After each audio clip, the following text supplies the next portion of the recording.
We're looking for just the right amount of trouble here. You look like it. Hello. Oh, it took me all day to get here. So do you think you're better now? Do you think that you are more ready to receive now than you were earlier in the day? Yes, the answer is yes. Yes. So was anything amiss during all that time? So rather than it took me all day to get here, don't you want to say here at the perfect time? Yes. Yeah. Okay. I have one question. We have one answer. And you all know what it is. So this happened to me last time that I came here. I had a couple questions a few weeks before the seminar was coming up.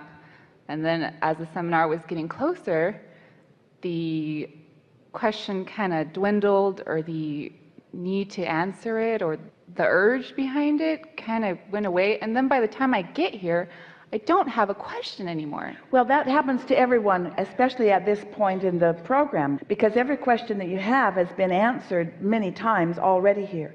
And so the thought about it feels different in the knowing form than in the questioning form.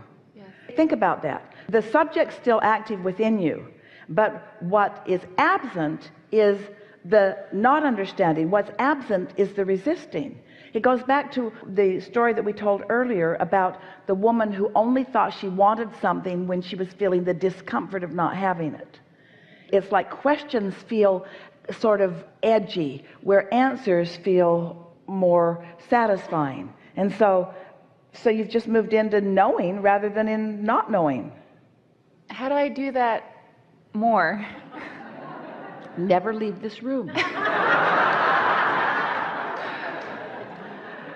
By recognizing it when it does happen, and appreciating the feeling of it, and milking the feeling of it longer, and saying to yourself, the answers always come. And you know they do, whether you're in this room or not, don't they? Don't your answers always come?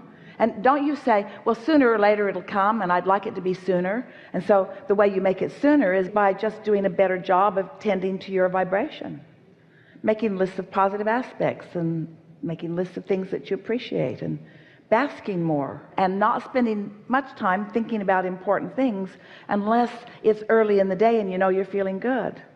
And never trying to solve a problem when you're feeling negative emotion, ever.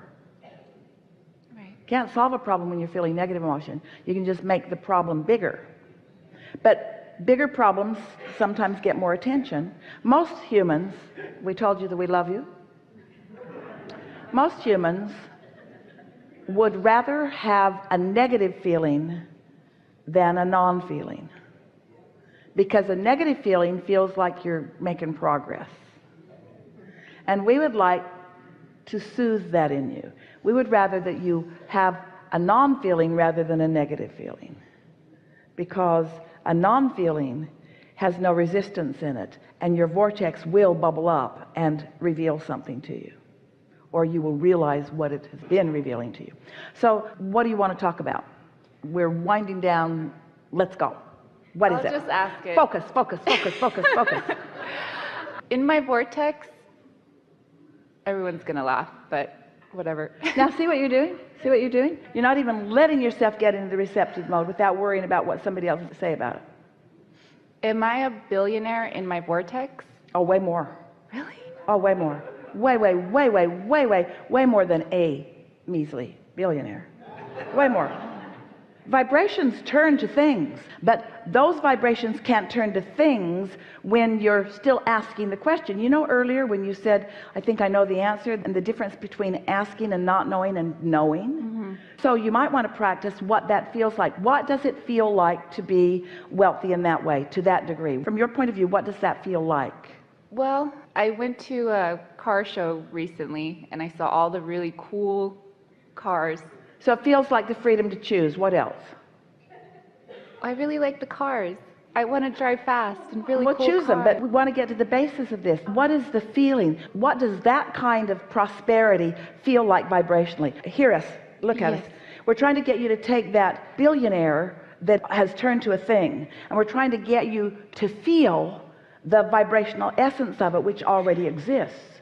And you see, your inner being is as happy about the vibrational essence of it as it is the manifestation of it. But you're not. Most of you are not.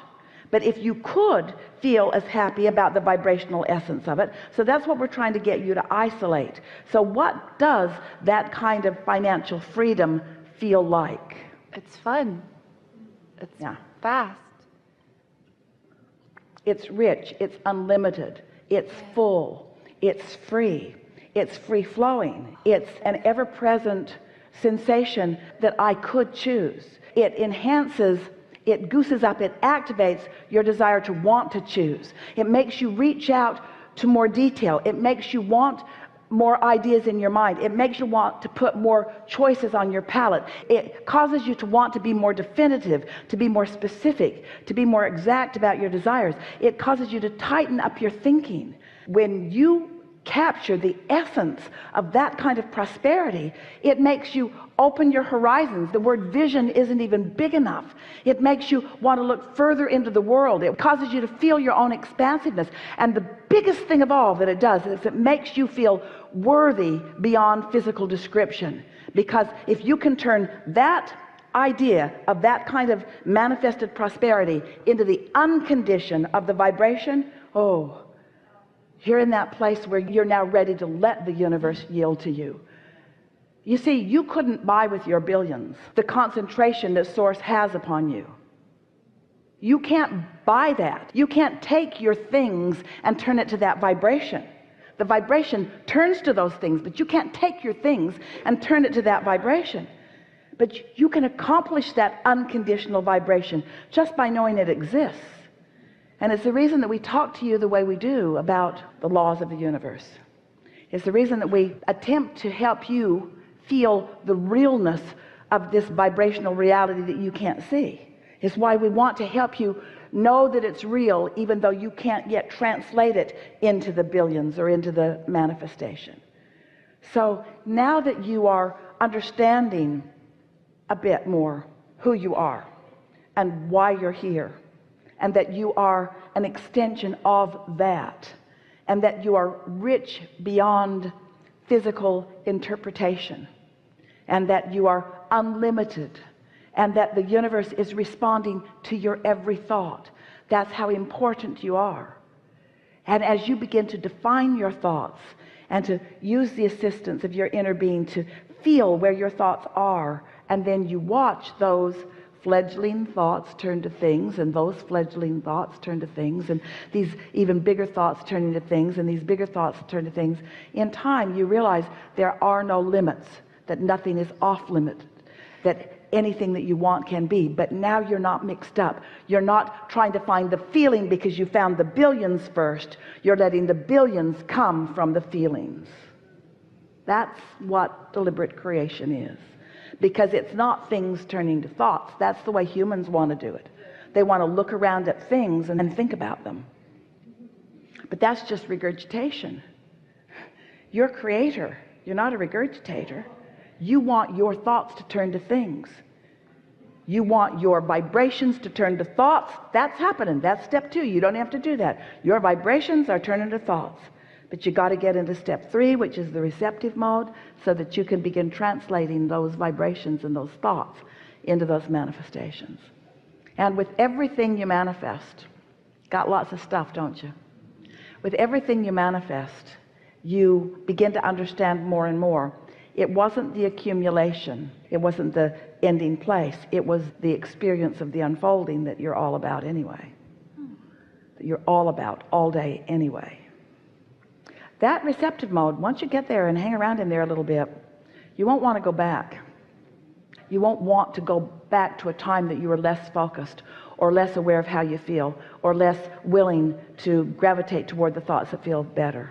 You just will be unwilling to watch the movie that scares you or have the conversation with the friend that bums you out. You just start really wanting to tend to that precious alignment, because that precious alignment is life in the way you mean for it to be. Really good. Really good. Yeah.